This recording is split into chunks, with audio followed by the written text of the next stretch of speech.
भक्ति का बड़ा ही महत्व होता है। जो इसके भाव में डूब गया मानो वो भोले भंडारी का हो गया। भक्ति भावना से भरा ये एहसास जो हर किसी को नहीं होता है। जी हाँ, भक्ति का रस बड़ा ही मीठा होता है। श्रद्धा और भक्ति ये दो शब्द एक प्रेम रस की तरह होते हैं। जो इसकी मिठास में घुल जाए उसका जीवन ही पार हो जाए। इन दो शब्दों में आसमान जमीन का अंतर है।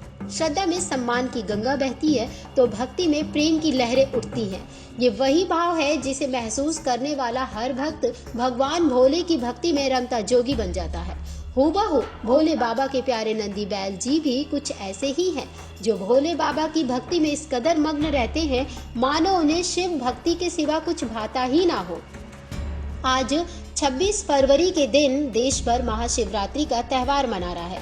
इस पर्व पर सुबह से ही मंदिरों में भक्तों की लंबी लंबी कतारें नजर आ रही हैं। ऐसे में हर भक्त के मन में ये सवाल उठता है कि आखिर नंदी बैल को भोले बाबा अपना प्रिय भक्त क्यों मानते हैं। तो आज हम आपको इसके पीछे का राज बताएंगे। हर हर महादेव की माला जपने वाले नंदी बैल भोले बाबा के लिए सिर्फ उनकी सवारी नहीं, बल्कि वो शिव जी को इतने प्यारे हैं कि तीनों लोकों के स्वामी पार्वती माता के कैलाशपति जी इनके बिना अधूरे माने जाते हैं। यही कारण है कि मंदिरों में नंदी और शिव जी दोनों की पूजा करना काफी महत्वपूर्ण मानी गई है, जिसके चलते हर शिव मंदिरों में नंदी बैल की स्थापना जरूर की जाती है। नंदी के लिए भोले बाबा का ये प्रेम देख भक्ति की भावना को और भी बढ़ा देता है। बचपन से ही नंदी को शिव की भक्ति करना बड़ा ही पसंद था, तभी तो भगवान शिव के प्रति अपनी भक्ति और समर्पण के चलते नंदी उनके वाहन बन बैठे। इसीलिए नंदी बैल को भक्ति और शक्ति का प्रतीक माना गया है, जिसके चलते नंदी को शिव का पार्वती भी कहा जाता है। भोले बाबा के प्रिय और परम भक्त नंदी बैल उनकी वाहन सवारी भी है। ऐसे में उन्हें बुद्धि ज्ञान का प्रतीक माना गया है। नंदी और भोले बाबा के बीच प्रेम भरे इस रिश्ते को देख ऐसा महसूस होता है कि जो भक्त भगवान शिव की भक्ति में खुद को समर्पित कर दे, उसे भला शिव जी अपने से कैसे दूर रख सकते हैं। प्रेम के भूखे भोले बाबा की पूजा अर्चना कर नंदी ने शिव जी को प्रसन्न कर दिया, जिसके चलते वो देवों के देव महादेव के प्रिय वाहन सवारी बन बैठे।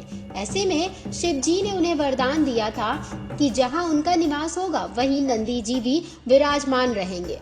इन्हीं मान्यताओं के चलते हर मंदिरों में नंदी बैल की मूर्त स्थापित की जाती है, जहां शिव जी की पूजा करने के बाद नंदी बैल की पूजा की जाती है।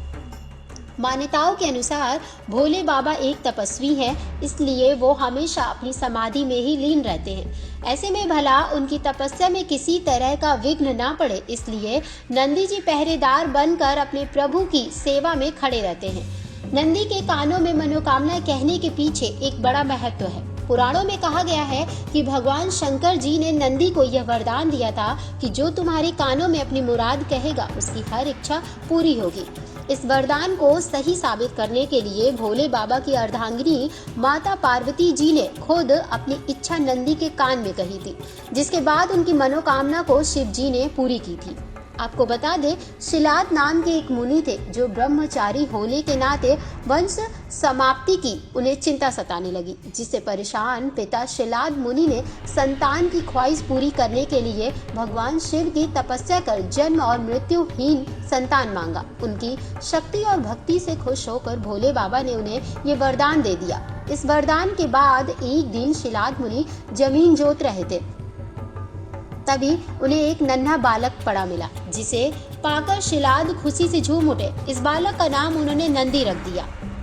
एक दिन अचानक मित्रा और वरुण नाम के दो मुनि उनके आश्रम आ पहुंचे, जहां दोनों मुनियों ने भविष्यवाणी कर बताया कि नंदी तो अल्पायु यानी कि कम आयु का है। ये बात सुनकर पिता शिलाद काफी परेशान हो गए। ये देख नंदी ने चिंता में पड़े पिता को समझाते हुए कहा कि आपने मुझे भगवान शंकर की कृपा से पाया है, तो मेरे मरने जीने की रक्षा भी वही करेंगे। नंदी की पूजा और प्रेम भाव से प्रसन्न भगवान शिव जी ने ये कहते हुए नंदी को अपना गणाध्यक्ष बना लिया कि तुम मेरे ही अंश हो, फिर तुम्हें भला मृत्यु से भय कैसे हो सकता है। जिसके बाद से नंदी भोले बाबा की शरण में रहकर उनकी सेवा में अपना जीवन खुशी से बिताने लगे। ये तो थी प्रिय भक्त नंदी की भक्ति, जिसका संसार में आज भी गुण गाया जाता है।